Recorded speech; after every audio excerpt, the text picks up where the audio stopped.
ഓം ശ്രീ ആഞ്ജനേയ നമ. MSc four astro റിസർച്ചിലേക്ക് എല്ലാവർക്കും സ്വാഗതം. ഞാൻ MS വിനീത്. ഈ വീഡിയോയിൽ 2025 ഈ വർഷത്തെ മിഥുനം, കർക്കിടകം കൂറുകളിലുള്ള നക്ഷത്ര ജാതകരുടെ ഫലമാണ് പറയുന്നത്. കഴിഞ്ഞൊരു വീഡിയോയിൽ ഞാൻ മേടം, ഇടവം രാശിക്കാരുടെ പറഞ്ഞിരുന്നു. അപ്പോൾ ഈ ആദ്യം മിഥുനം രാശിയിലുള്ള മകയിരം, തിരുവാതിര, പുണർദം, മകയിരത്തിൻ്റെ പകുതി, അതുപോലെ പുണർദത്തിൻ്റെ മുക്കാൽ ഭാഗം, ഇവർക്ക് കണ്ടകശനിയുടെ ഒരു പ്രശ്നം ഈ വർഷം ഉണ്ടാവുന്നതാണ്.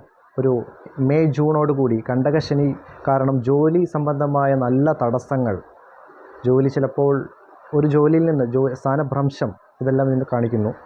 അതുപോലെ ആരോഗ്യപരമായ പ്രശ്നങ്ങളും മെയ് മാസം മുതൽ കുറച്ച് നാളത്തേക്ക് ഈ 3 ജാതകർക്ക് കാണിക്കുന്നതാണ്.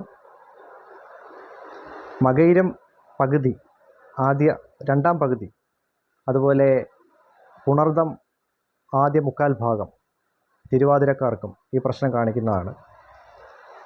അപ്പോൾ അവർ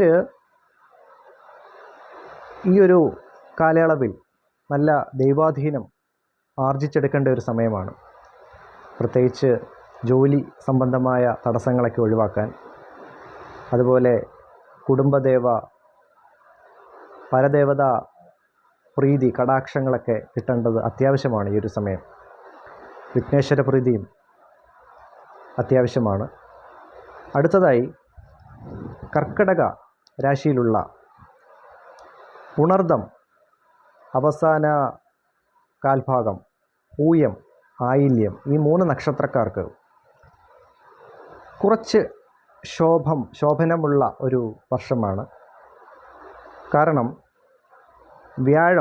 വ്യാഴമാറ്റം 2025 മെയോടുകൂടി വ്യാഴമാറ്റം മിഥുന രാശിയിൽ നിന്നും ഇപ്പോൾ നിലവിൽ ഇടവരാശിയിൽ നിന്നും മിഥുന രാശിയിലേക്ക് വ്യാഴം മാറ്റം ഉണ്ടാകുകയാണ്. അതുപോലെ ഒക്ടോബർ അവസാനത്തോടുകൂടി, ഒക്ടോബർ 18 ഇടവത്തിൽ നിന്ന് കർക്കിടകത്തിലേക്കും, പിന്നീട് ഡിസംബർ ആദ്യവാരത്തോടുകൂടി തിരിച്ച് മിഥുനത്തിലേക്കും വ്യാഴം മാറ്റം സംഭവിക്കുന്നതാണ്.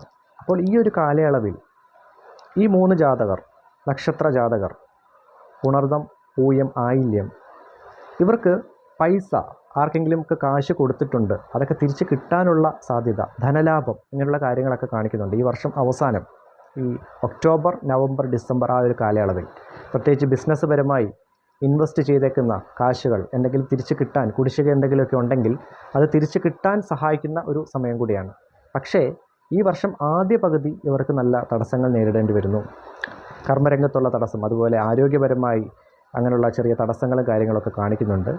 അതുപോലെ വിവാഹം ആലോചിക്കുന്ന ആളുകൾ ഈ വർഷം അവസാനത്തോടു കൂടി നല്ല തടസ്സങ്ങളായി നിൽക്കുന്നവർക്ക് നല്ല കല്യാണ ബന്ധങ്ങൾ ഒക്കെ വന്നു ചേരുന്നതാണ്. അതിനുള്ള യോഗങ്ങളൊക്കെ കാണുന്നുണ്ട്. ചെറിയ രീതിയിലുള്ള ഭാഗ്യങ്ങളും ഈ വർഷം അവസാനം നിങ്ങൾക്ക് കടാക്ഷിക്കുന്നതാണ് ഈ 3 നക്ഷത്രക്കാർക്ക്.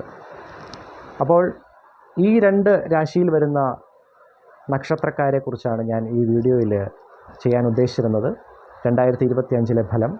ബാക്കിയുള്ള നക്ഷത്രക്കാർ ഞാൻ അടുത്ത ഒരു വീഡിയോയിൽ ചെയ്യുന്നതാണ്. നിങ്ങൾക്കെൻ്റെ വീഡിയോസ് ഇഷ്ടമാകുന്നുണ്ടെങ്കിൽ സബ്സ്ക്രൈബ് ചെയ്യണം. അതുപോലെ വിലയേറിയ അഭിപ്രായം കമൻറ്റ് ബോക്സിൽ രേഖപ്പെടുത്തുക. എൻ്റെ വീഡിയോസിൽ നിങ്ങൾക്ക് ഉൾപ്പെടുത്തേണ്ട എന്തെങ്കിലും ഉണ്ടെങ്കിൽ പറഞ്ഞാൽ ഞാൻ തീർച്ചയായും അതെൻ്റെ റിസർച്ച് ചാനലിലൂടെ ഉൾപ്പെടുത്തുന്നതാണ്. എല്ലാവർക്കും നന്മയും ഐശ്വര്യവും നേർന്നുകൊണ്ട് നന്ദി, നമസ്കാരം.